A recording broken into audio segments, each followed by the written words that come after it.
State of things in North Carolina. Timely topic. Lynn Bernstein, election security advocate, aerospace engineer, and founder of Transparent Elections NC, will be talking about what's going on in North Carolina.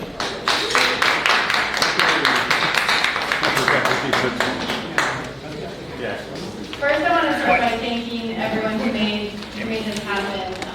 It's been fabulous, and I've learned a lot. Got my contact information here. I posted on Twitter of what's going on in North Carolina in case you want to follow that. That topic keeps coming up, so apparently our state is very interesting right now. I've not always been an advocate. Like Bob said, I started out as an engineer, and somebody mentioned 3 years ago to me that our election systems weren't very secure. And my response was, I'm sure people are testing these. And so I went ahead and read some books, and I took Alex Halderman's class online, Securing Digital Democracy, and Jonathan Simon. I don't think he's here today, but I read his book and haven't slept pretty much well since I've read that book. Pretty much once I saw what was going on, I realized I had to fix it.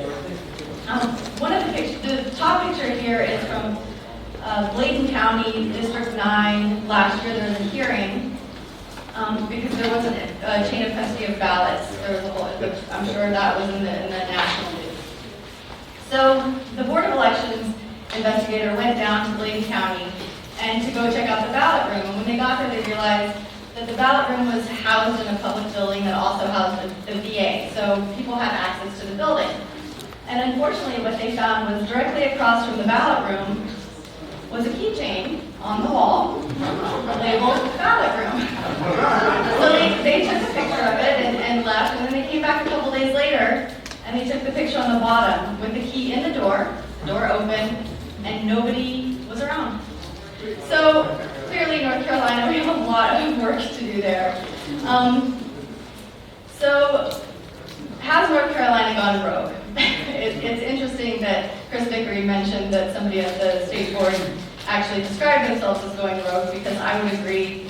There is so much voter suppression and lawlessness right now that it's hard to see how we can come back around. There are some apparent things that are going on, like purging of voter rolls, gerrymandering, new voter ID laws. They're limiting voting sites and early voting hours, obviously chain of custody. One of the things that also happened in Bladen County was that somebody went ahead and printed the early voting tape right after early voting ended, and they didn't wait till election day. And partly I think, why did somebody not program that to not print before election day? It just doesn't make sense to me. There are a lot of non-apparent things that aren't in the news. Like John was saying, some of our counties, they use DREs for early voting and hand-marked paper, which is the more secure method for day of voting. It kind of makes you wonder if there's a reason that they're doing that. The express vote, the barcodes are not legal in our state. They have to allow us to verify our vote before casting it. Right now, they're pretty much willfully ignoring the certification requirements for what they just certified. There's no transparency. We're not getting any records requests that we're asking for, no accountability. And there's a very poor transfer of institutional knowledge, which has been pretty critical since our state board has been in complete chaos for quite some time. Since March of 2018, we went from a 9-member board to a 5-member board. For a short time, we had no board that was constitutionally seated. We got a new elections director, executive director, and after only 2 weeks on the job, she went ahead and attempted to certify these machines essentially told the board, yep, everything passed, we're good. The new chair had only been on the job for 15 days before he voted to certify these machines. There was some other stuff that happened in between. One of the things that North Carolina is allowed to do, they're allowed to change their certification requirements in case they find things, essentially security flaws. They decided not to do that, and we thought we were actually going to get hand-marked paper when the previous chair told a joke and was fired for it. He decided he thought it was a good idea to tell a joke at a statewide Board of Elections conference to about 800 people, the majority of women, and the joke involved a cow and sex and equating cows to women. It was pretty horrific, and he was gone after 24 hours. So now we have a new chair, and he pretty much has ignored all the evidence that says we should be using hand-marked paper. So at that meeting where they went ahead and certified in August, I'll give you some reasons that they gave for certifying. So the secretary, Stella Anderson, she voted to not certify express vote. She said that everything they got said hand-marked paper ballots, cybersecurity experts warned against using express vote, and she said it was like talking to a bunch of climate science deniers. They just simply ignored all of the evidence that they were given. Jeff Carmen, he equated what was going on, that his grandfather had finally been given the right to vote, and he was concerned that barcodes wouldn't reflect voter intent. David Black, he's a Republican on the board, he said that if people wanted to use hand-marked paper, that they should just use an absentee ballot. This is right after the Bladen County fraud, and clearly no chain of custody. And then Kenneth Raymond said something I think that was quite offensive. He said, the people in the audience who were complaining about barcodes are probably the same people that use barcodes at a grocery store. The chair said other states are using it, counties want them, and he had full confidence in their security, yet he couldn't cite a single cybersecurity expert who would vouch for that. So why are they ignoring the science? Well, right now we have 6 ES&S lobbyists in our state who, rumor has it, they went ahead and tried to get the legislature to increase the bond. We have a surety bond that vendors have to pay, increase it from 10 million to 17 million, maybe in a possible attempt to drive out any competition. Print Elect, it's the state's one and only ES&S vendor. They give money to the governor and to other legislators. There's cozy relationships, favor banks. I do think that some reporter could have a field day investigating this and reporting it. The other problem that's going on right now in North Carolina is there's so much disinformation going on. The county board of elections officials, they told me the following that they believe. Hand-marked paper ballots are more expensive, adjudication is a huge problem, everything's air-gapped, it's not connected to the internet, we do logic and accuracy tests so we know it will work, and we audit. I wrote letters, I've given public comment, I try to be civil. At the Guilford County meeting, you can see me here holding up a sign that says, no, not true. I decided that I had enough of boards looking out and simply lying to people. And so I told them ahead of time I was going to hold up the sign. And so that's what I did. And the people in the audience, voters who came, every time I held it up, they would scream, she says it's not true, she says it's not true.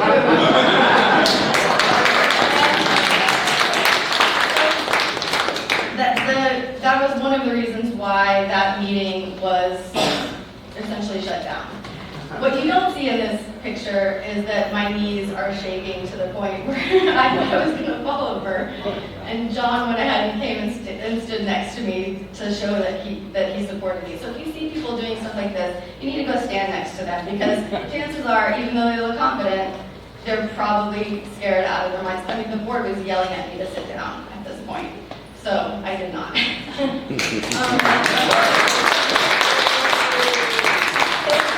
North Carolina has some of the best requirements for our elections, our systems. We have to do there's a federal evaluation. We're supposed to be certifying only things that are of the latest PVSG standards. There's an independent functional testing, and there's a state evaluation that has a source code review and then a bunch of security reviews.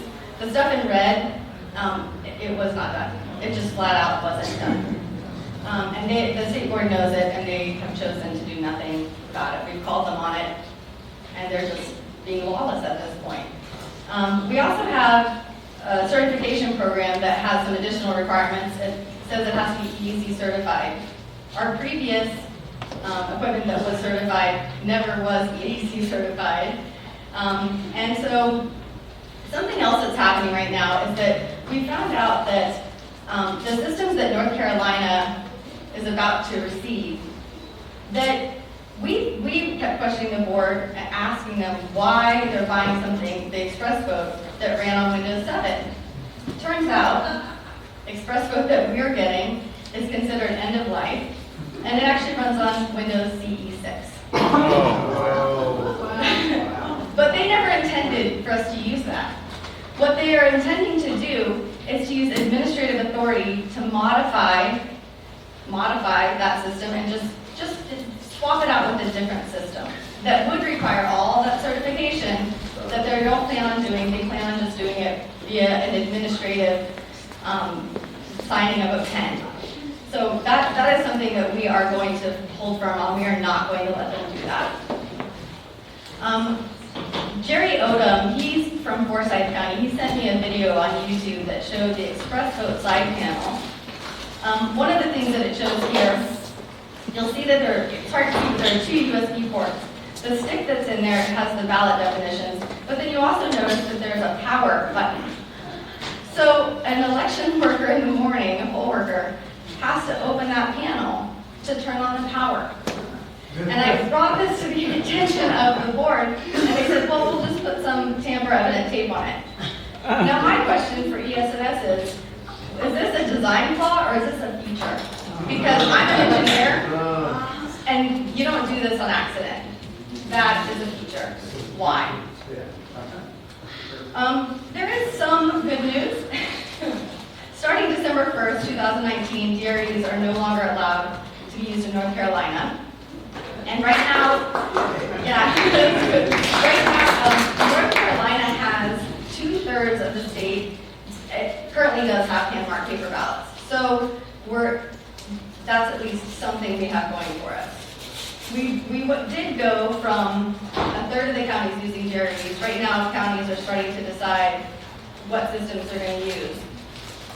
Guilford County, the one where you saw me holding up the signs, John was there a lot, doing a lot of work as well.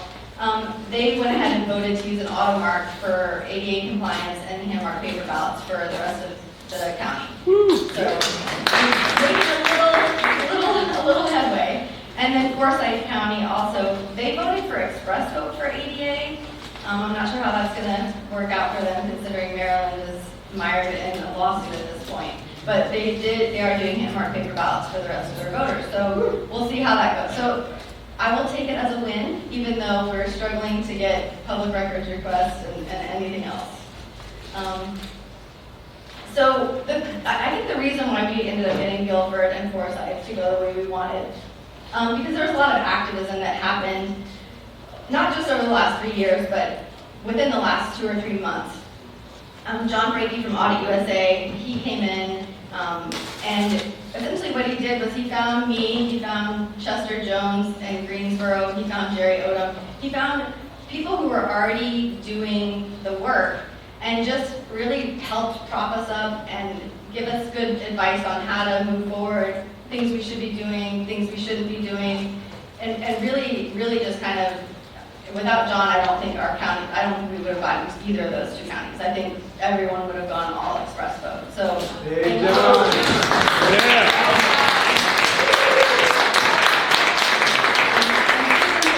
Since I'm not an advocate by trade, Susan Pinchon walked me through a lot of stuff online. So one of the things that John did was he brought advocates together. He drove around the state. He took me with him on a couple of those trips, just walking into elections directors' offices and saying, hey, we want to talk to you. And I didn't realize that I could do that, right? I kept trying to call and make appointments, no one talked to me, and John said, no, just go. So I learned a lot. So we went to county demos and really peppered the vendors with questions, especially in front of the county board members so that they knew what was going on. Helped rally students, trained the priest is back there. He was with the camera the whole time filming stuff so that we could get that out. And there are a couple other people. Chris Teleska, he's been working in North Carolina since 2003. He has so much knowledge, but one of the things with Chris and I that we're finding is that they won't answer any of his public records requests either. They will really give us nothing. Marilyn Marks has been trying to help out in the last couple of weeks, but she's neck deep in Georgia right now. Even though she lives in North Carolina, she's got to stay and finish what she started in Georgia. And then Dr. Spearman, he is on the board of Guilford County, and he really did his due diligence, learning about what he was going to be voting on. And it was pretty clear at some of the meetings that the other board members were not, they were just following the vendor propaganda, essentially. So Dr. Spearman he wouldn't give up. He kept pushing, and he ended up getting what he wanted for his county. So that was really great. So what can we do moving forward? One of the things for short-term goals is we have to get public records requests filled. Now, at this point, I think we're down to legal avenues. Unfortunately, they're just not going to give them to us. The state board needs to rescind the certification and complete the steps that weren't done. There's still a few counties that haven't decided, so we can still reach out to those counties, reach out to county commissioners because they have to sign the check, and the cost of these ballot marking devices they're unnecessary. And so I think with North Carolina, we're not a state with a lot of money. So I think, even doing op-eds and informing voters of what a waste of money these things are will be really helpful. The other thing that I'm really pushing back on right now is the version that the state has told counties that they're allowed to purchase is a system that has DS200s with wireless modems installed. So back in 2018 was the first election where we didn't send our election results via modem anymore. So I called my local board of elections director and said, I just want to make sure there are no modems installed in these. And he talked all around it. Well, they're not functional, they won't be used. And I just kept pressing him. Are they in there? Is it in there? Open the hood and look. And he said he would not look. And so I asked him for the paperwork, at least then I could check myself, and he will not give me the paperwork either. I've asked to go look and observe the logic and accuracy test. He told me, sure, no problem, I'll let you know when it is. It was 2 weeks ago I just found out. They will not, the lack of transparency is really, I think, one of the things that brings voter confidence way, way down. And so I did start an organization, and I'm kind of in the process of starting it. It's Transparent Elections NC, because I really believe that when voters use a system that they understand, like hand-marked paper ballots, and they see the process, like Virginia was saying, they have more confidence. When a voter touches a computer screen and gets something with a barcode, that does not instill a whole lot of confidence. And so long-term goals, what we can do, we really need to improve our post-election tabulation audits. It will require new legislation because right now, North Carolina, we audit one race on the ballot. It's always the top race on the ballot. So you essentially tell everyone what races you're not auditing. And they do a batch audit of 2 precincts per county. So it doesn't matter if you're Mecklenburg, if you're a big county, or if you're Forsyth County and you're a smaller county. It doesn't matter. They just batch audit two of those with the one race. So even though our state board says, oh no, we have great audits, they really don't. So I think they're willing to move on that a bit. So I'm hoping that we can at least find some common ground. Obviously we need to improve chain of custody, physical security, and then supply chain regulations. That's something that's come up at a federal level, but I think we need to keep pushing that. I think everyone needs to keep pushing that because I think that is a huge problem when, our U.S. Navy, I don't know, maybe a couple of years ago, they vet everything, but there were chips in some of their secret equipment, top secret equipment, and what they thought were just benign chips ended up being transponders made in China. So we really need to figure out what is in those machines, where did they come from, who made them. This system the system that the state board wants to just sign off on, they cannot just get a fast pass, an administrative fast pass. They need to go through the steps. As much as I don't want North Carolina using express votes with CE6, I think it was pretty disingenuous for them to pretend like they were going to use those when they really knew they were just going to swap it out with this other one. And it took us months to find out it was CE6.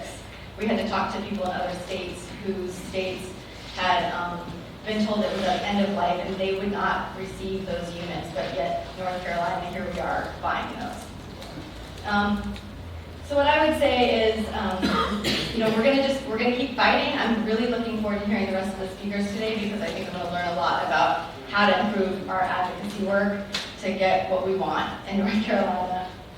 And I'm gonna leave you guys with a quote that is my favorite quote. It's from John Lewis, who I'm sure most of you know. He's done so much for voting rights in our country. He's been beaten, he's been arrested. And so what he says is, you must find a way to get in the way and get in good trouble, necessary trouble. You have a moral obligation and a mission and a mandate to go out and seek justice for all. You can do it, you must do it. So what I would say is, we all need to go out and make some good trouble.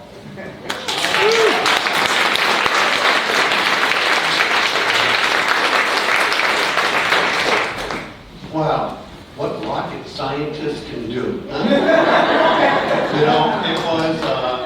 When I went to North Carolina the first time, I didn't meet her until the day after I got home. I knew there was a meeting, and I heard this little lady, and I go, I gotta get to know her. And since then, every time we go to North Carolina, the Bernsteins host me, and they're wonderful. And she picks my brain, the fastest girl I've ever met, who's only been down the rabbit hole for a couple of years. Lynn, thank you so much.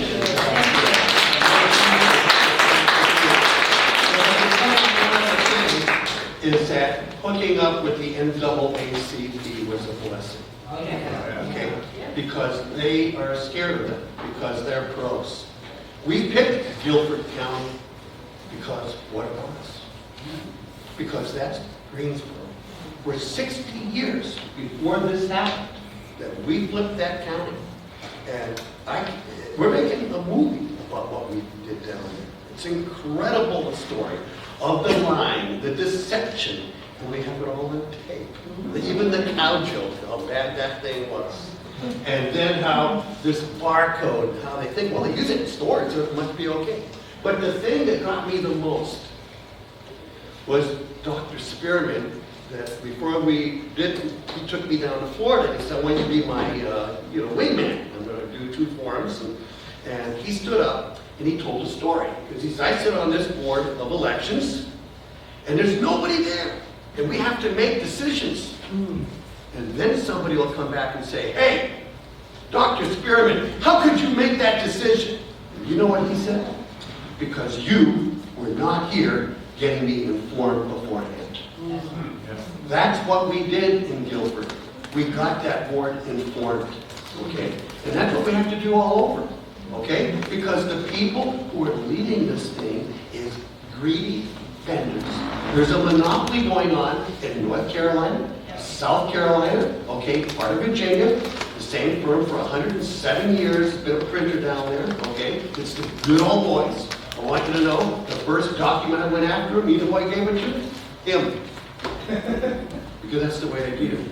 And you know what? To find courageous people like her and teach people how to be courageous is so important. And the vulnerability that you feel when you're pushing the envelope, you do need to walk up and hold their hand and say, hey, go for it. But watch out for the adrenaline. You get carried away. You help people do this. And that's why I'm for forming small Margaret Reed type activist groups, okay, that we are here working together to make things happen, and there's ways of doing it, and that's why it's so important what we did in North Carolina, and that's why it's important that we find the funding, because she has 2 beautiful little girls. She's got a husband who works really hard, okay, who's really just an incredible guy too. He's a scientist. And it was just a great pleasure, and thank you again. It was a great experience. I will be back in North Carolina. I'm not from there. I moved there 4 years ago, and it has been eye-opening. I've never lived in a place where there is so much racism. I mean, I'll give you an example. I looked at, I went ahead and watched the video that Train took of the Guilford County Board of Elections. And Dr. Spearman, he's president of North Carolina NAACP, and he was up there, and the other board members were being outwardly disrespectful to him. I mean, to the point where I felt sick. I went ahead and drove down there for the next meeting where I was holding the sign, and I essentially said to the board, you guys are disrespecting your colleague. He at least did his homework and you didn't, and so I'm gonna hold up this sign every time you say something that's not true. But it's been eye-opening because I feel like I'm kind of at a place now where I've been put in a place where I can make some real meaningful change. You know, Boulder, Colorado, love Boulder, Colorado. They're already there, right? So, yeah. So, are there any other questions about what's going on in North Carolina or